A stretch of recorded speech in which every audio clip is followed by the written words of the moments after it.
잠잠했던 미세먼지가 다시 기승을 부리고 있습니다. 올겨울도 추위와 미세먼지가 반복될 것으로 전망되고 있습니다.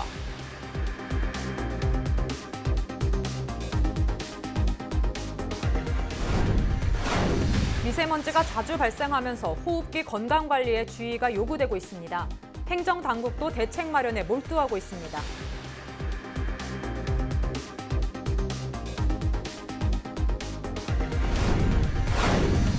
미세먼지가 심한 날은 외출을 자제해야 하지만 아이들이 있는 가정에서는 걱정이 큰 상황입니다.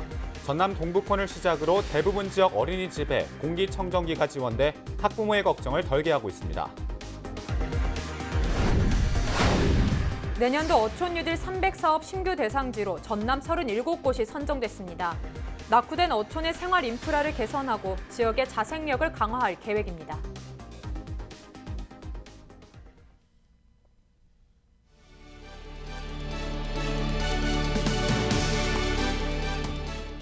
시청자 여러분 안녕하십니까? 헬로티비 뉴스입니다. 첫 소식입니다. 겨울철로 접어들면서 잠잠했던 미세먼지가 다시 기승을 부리고 있습니다. 최근에는 4만 3이라는 신조어까지 생길 정도인데요. 사흘은 춥고 나흘은 미세먼지가 심하다는 뜻인데 올 겨울도 추위와 미세먼지가 반복될 전망입니다. 보도에 박종호 기자입니다. 지난 11일 오후 3시부터 목포와 강진 등 서부권 12개 시군에 초미세먼지 주의보가 내려졌습니다. 전남 지역은 초미세먼지 농도가 세제곱미터당 최고 191 마이크로그램까지 치솟았습니다. 겨울철 북쪽에서 부는 바람을 타고 미세먼지가 우리나라에 영향을 주고 있습니다. 한때 봄에 기승을 부렸던 미세먼지는 겨울부터 초봄까지 집중됩니다. 지난해 전남 지역에 발생한 평균 미세먼지는 봄 49 마이크로그램, 겨울 39 마이크로그램, 가을 36 마이크로그램, 여름 29 마이크로그램 수준으로 집계됐습니다. 또 같은 기간 발생한 평균 초미세먼지도 겨울과 봄에 몰렸습니다. 지난해 미세먼지주의보는 모두 11번 발령됐고 최대 10일 동안 지속됐습니다. 초미세먼지주의보도 12일 동안 내려졌습니다. 중국에서 많은 양이 넘어오는 것은 사실이고요.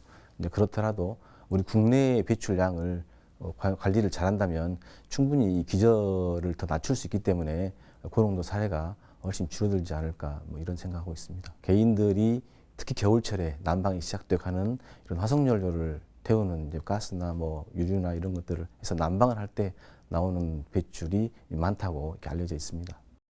중국에서 만들어진 미세먼지 등이 바람을 타고 우리나라로 오면서 더 큰 영향을 끼치고 있습니다. 올겨울도 미세먼지가 나아지면 추위가 찾아오고 추위가 잦아들면 미세먼지가 발생하는 현상이 계속될 전망입니다. 헬로티비 뉴스 박종호입니다. 최근 며칠 새 미세먼지가 기승을 부리면서 뿌연 하늘이 계속됐죠. 특히 건조한 겨울철은 미세먼지가 자주 발생하기 때문에 호흡기 건강 관리에 각별히 신경 써야 하는 시기인데요. 반갑지 않은 미세먼지의 습격에 행정당국은 어떻게 대응하고 있는지 고정민 기자가 알아봤습니다. 도심이 장막에 갇힌 듯 뿌옇게 변했습니다. 하늘도 푸른색을 잃은 채 잿빛으로 물들었습니다. 최근 서부권을 중심으로 미세먼지 주의보가 발령되면서 거리엔 마스크를 착용한 시민들이 부쩍 늘었습니다. 미세먼지 많은 날에는 이제 외출 많이 자제하고요. 이제 외출을 할 경우에는 마스크 쓰기도 하고. 많이 낀 날은 안개가 꽉 낀 것 정도로 껴요. 그래서 그것 때문에 그런가 노인들은 숨쉬기도 곤란하고. 우리나라에서 미세먼지 농도가 가장 높게 나타나는 시기는 12월에서 3월까지. 겨울철 난방 수요와 석탄 발전량이 늘면서 미세먼지가 기승을 부리고 있습니다. 게다가 중국에서 발생한 고농도 미세먼지도 편서풍을 타고 한반도에 추가로 유입돼 악순환이 반복되고 있습니다. 겨울철에 유독 심해지는 미세먼지의 습격에 정부와 지자체도 비상 대응에 나섰습니다. 정부는 일단 미세먼지 비상저감 조치를 발령하고 석탄발전소 12곳의 가동을 제한했습니다. 지자체도 정부 방침에 발맞춰 주의보를 발령하고 비상저감 조치에 들어갔습니다. 우선 공공부문에선 이부제 차량 단속은 물론 공사장에서 비산먼지가 날리지 않도록 점검을 벌이고 있습니다. 먼지가 많은 산단 주변이나 도로는 소방차나 살수차를 동원해 미세먼지 잡기에 총력을 쏟고 있습니다. 특히 올해 들어 여수산단에서 불거진 오염물질의 측정값 조작 사태로 내년 봄부터는 굴뚝 자동 측정기 결과도 실시간으로 공개될 예정입니다. 이 비상 저감 조치가 내려지면 이제 이행을 강화하기 위해서 지도 단속을 강화한다거나 또 도로 청소 같은 것을 독려하는 그런 활동들을 하고 있고요. 동시에 홍보나 이런 소통을 강화를 해서 특히 취약계층들의 피해가 없도록 노력하고 있습니다. 미세먼지가 사회 문제로 떠오르면서 각종 대책을 쏟아내고 규제를 강화하고 있는 정부와 지자체. 다만 중국발 미세먼지에 대응할 수 있는 뚜렷한 방안이 없어 지금의 대책은 한계가 있다는 지적도 나오고 있습니다. 헬로티비 뉴스 고정민입니다. 초미세먼지로 시민들의 불편이 커지고 있는데요. 특히 산매들의 경우는 더욱 심각합니다. 초미세먼지에 노출된 태아가 출생 이후 장애를 가질 확률이 높다는 연구 결과가 잇따르면서 산모들의 불안감도 높아지고 있는데요. 초미세먼지를 예방하기 위해 주의할 점과 피해 예방법을 김남우 기자가 취재했습니다. 봄철에 기승을 부리는 황사와 달리 초미세먼지는 겨울철에도 빈번하게 발생하고 있습니다. 초미세먼지 고농도 발생일은 겨울철에 더 많은 것으로 파악되고 있습니다. 또 최근 전북대학교 연구팀이 초미세먼지에 노출된 임신 생지에서 태어난 자손 생지가 걸수 증식성 장애를 가질 확률이 36%에 달한다는 결과를 발표하면서 산모들의 불안감도 높아지고 있습니다. 초미세먼지는 임신했었을 때 임산부한테도 그렇게 통해서 태아한테까지 간다고 들었었던 적이 있어서 제가 임신했을 때도 이제 저뿐만 아니라 태아한테까지 그런 유해물질이 가지 않기 위해서 저 역시 이제 그런 수치를 보고 외출 빈도수를 많이 지을 수밖에 없었고 이제 아기가 출산을 앞두고 나서는 이런 미세먼지가 아무래도 많이 걱정이 되니까 그런 가전제품들을 아무래도 살 수밖에 없게 되더라고요. 세계보건기구 WHO는 입자의 지름이 2.5 마이크로미터 이하인 초미세먼지를 1급 발암물질로 지정했습니다. 특히 어린이와 임산부, 노인 등 면역력이 떨어지는 취약계층에 치명적이라고 밝혀 피해 최소화를 위한 노력이 필요합니다. 산모가 미세먼지에 노출되면 호흡을 통해 태반을 경유하면서 혈류 장애와 저산소증을 유발하는 것으로 알려졌습니다. 임산부들은 임산부의 폐를 통해서 태반으로 초미세먼지가 갈 수가 있기 때문에 특히 주의해야 될 것 같습니다. 부득이 외출을 할 때에는 이 미세먼지를 차단할 수 있는 마스크를 착용하시거나 모자나 안경 등을 쓰시는 것이 좋겠고요. 그다음에 외출 후에는 샤워나 양치나 가글을 통해서 미세먼지를 닦아내는 게 좋을 것 같습니다. 지난 2012년 전 세계 사망자 수의 8분의 1인 700만 명이 대기 오염 노출로 인해 사망한 것으로 추산되는 상황. 대기 오염이 현재 가장 큰 환경 건강 위험 요소임을 확인시켜주고 있습니다. 초미세먼지는 계절에 상관없이 불규칙적으로 발생하기 때문에 임산부들의 경우 피해를 예방하기 위해 마스크를 착용하는 등 각별한 주의가 필요합니다. 헬로티비 뉴스 김나우입니다. 미세먼지 농도가 높은 날에는 실내 환기를 시키는 것도 꺼려집니다. 특히 아이들이 하루 종일 북적이는 교실은 환기를 더 신경 쓸 수밖에 없는데요. 전남 동부권을 시작으로 대부분 지역의 어린이집에 공기청정기가 지원돼서 나쁜 공기에 대한 학부모들의 걱정을 덜게 하고 있습니다. 서경 기자가 취재했습니다. 전통의상 체험 수업이 한창인 어린이집입니다. 몽골인의 전통의상을 직접 입어보고 사진으로 남겨보는 활동적인 수업이 진행되고 있습니다. 아이들의 움직임이 많은 수업일수록 실내 교실에서는 자주 환기를 시켜야 하는데 교실마다 공기청정기가 설치된 이후부터는 안심하고 활동할 수 있게 됐습니다. 요즘같이 추운 날씨에 어린이집 교실을 자주 환기시키는 건 부담이었는데 공기청정기가 제 역할을 톡톡히 하고 있는 겁니다. 부모님들께서도 각이 이제 교실에 공기청정기가 설치되어 있다는 걸 아시거든요. 그래서 이제 마음 놓고 어린이집을 보냈을 수 있다고 무척 고맙게 생각하고 계셔요. 광양시는 지난해 초 지역의 모든 어린이집에 공기청정기 설치를 완료한 상태입니다.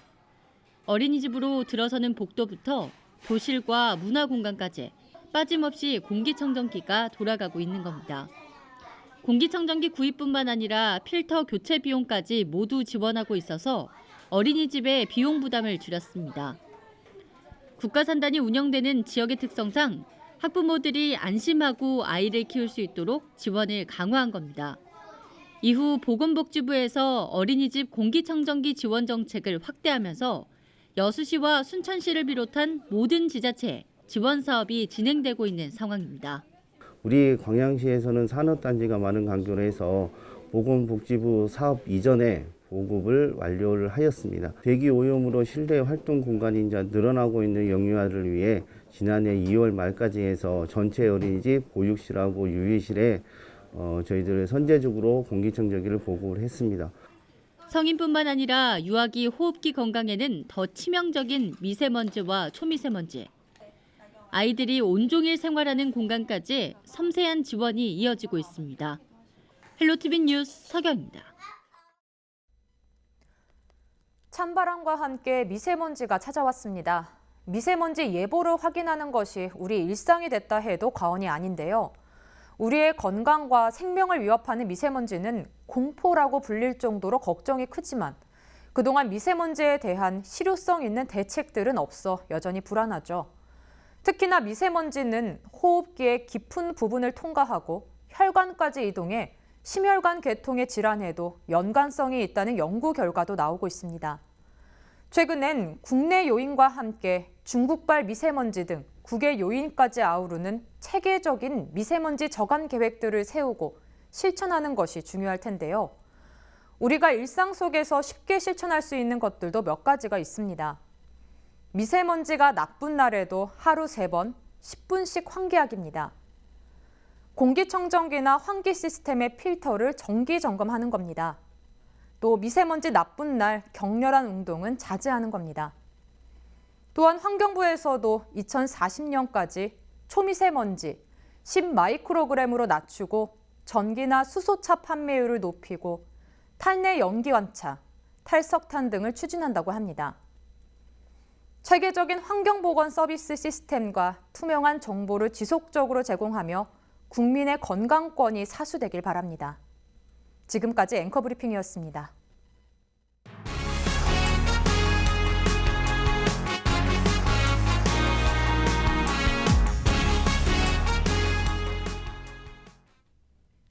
내년도 어촌 뉴딜 300사업 신규 대상지로 전남 지역 37곳이 선정됐습니다.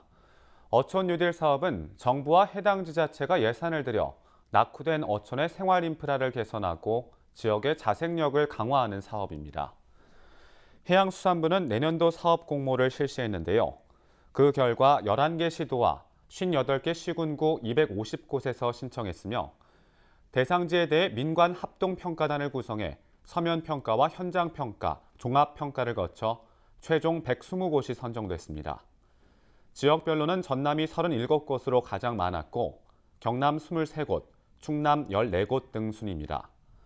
사업비는 한 곳당 평균 100억 원으로 3년간 총 1조 2천억 원이 투입될 예정입니다.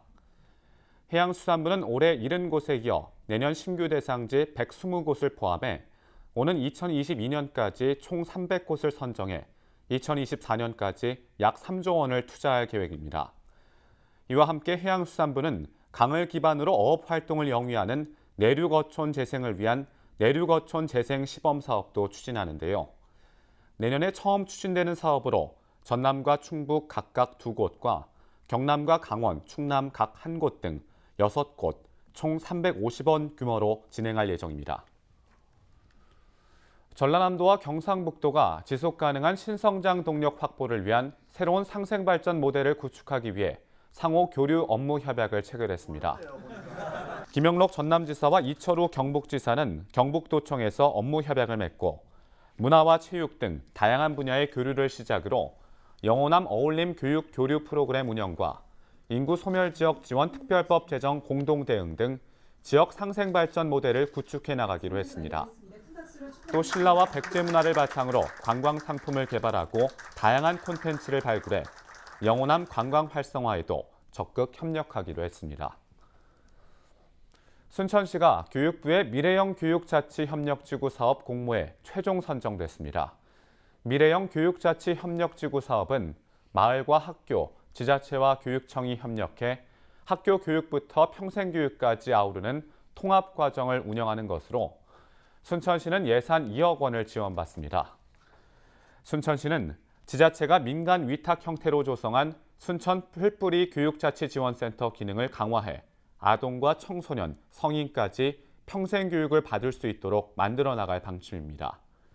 이번 교육부 공모 사업에는 순천시를 포함해 전국의 11개 지역이 선정됐습니다. 광양항에서 율촌 산단을 잇는 연결도로 개설 사업이 본격화될 전망입니다. 내년 정부 예산안에 관련 사업비 2,100억 원이 반영됐는데요. 내년 초 실시 설계 용역이 시작됩니다. 광양항에서 율촌 산단 연결도로 개설 사업은 전체 사업비 1,900억 원을 들여 오는 2026년까지 2.1km 구간 도로를 연결하는 사업입니다. 이 사업이 마무리되면 광양과 여수의 수송거리를 기존 16km에서 2.1km로 단축해 물류 비용을 크게 줄일 수 있을 것으로 기대됩니다. 미래 간호장교에게 마리안느와 마가렛의 희생과 봉사 정신을 교육하기 위한 업무 협약이 진행됐습니다. 고흥군과 국군 간호사관학교, 사단법인 마리안느와 마가렛은 12일 소록도 나눔연수원에서 봉사 정신을 실천하기 위한 업무 협약을 맺었습니다. 앞으로 예비 간호장교들은 나눔연수원에서 마리안느와 마가렛의 희생과 봉사 정신을 배우게 됩니다. 나눔연수원은 지난 3월 문을 연 뒤 전국의 간호대학과 자원봉사 관계자들의 발길이 이어져 지난달까지 4천여 명이 다녀갔습니다. 무화과는 영암군 대표 특화 작목 가운데 하나로 최근에는 우수특구로 지정되기도 했는데요. 영암군 의회가 무화과 산업 발전을 위한 토론회를 개최했습니다.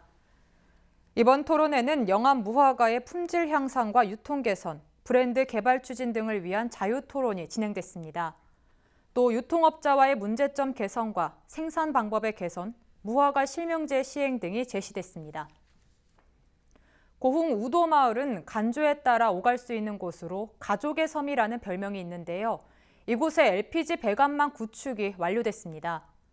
고흥군은 사업비 4억 5천여만 원을 들여 LPG 저장 탱크와 배관망, 보일러 등을 설치했습니다. 이번 사업은 전라남도 지원 사업으로 도시가스 미공급 지역 가운데 처음 추진됐으며 겨울철 주민 연료비 부담을 줄여줄 것으로 기대되고 있습니다.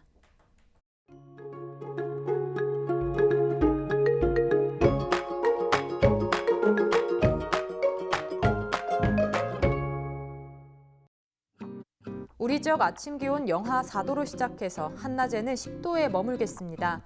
그래도 찬바람에 먼지는 모두 해소됐습니다. 미세먼지 농도 좋음에서 보통 단계로 먼지 걱정은 없겠지만 급격한 기온 변화에 면역력이 약해지기 쉽습니다. 건강관리에 유의하시기 바랍니다. 주간 날씨입니다. 당분간 초겨울 날씨가 이어지겠고요. 다음 주 초 비 소식 한 차례 있습니다. 바다 날씨입니다. 물결은 최고 1m로 다소 잔잔하게 일겠습니다. 항해하시는 분들은 기상정보 잘 참고하시기 바랍니다. 생활 날씨입니다. 기온이 뚝 떨어지면서 다시 영하권 추위가 찾아왔는데요.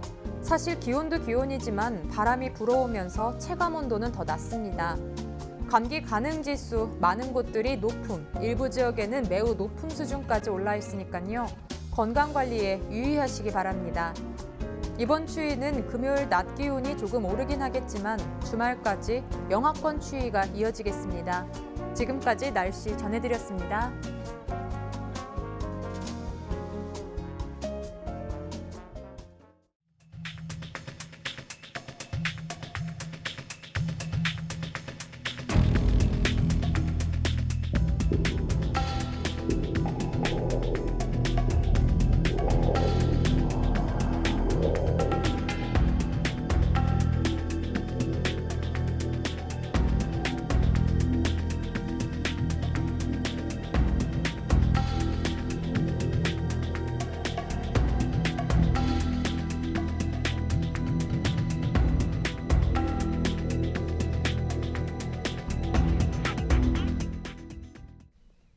이상으로 헬로티비 뉴스를 마칩니다. 저희는 언제나 지역 주민 여러분 곁에 있겠습니다. 고맙습니다.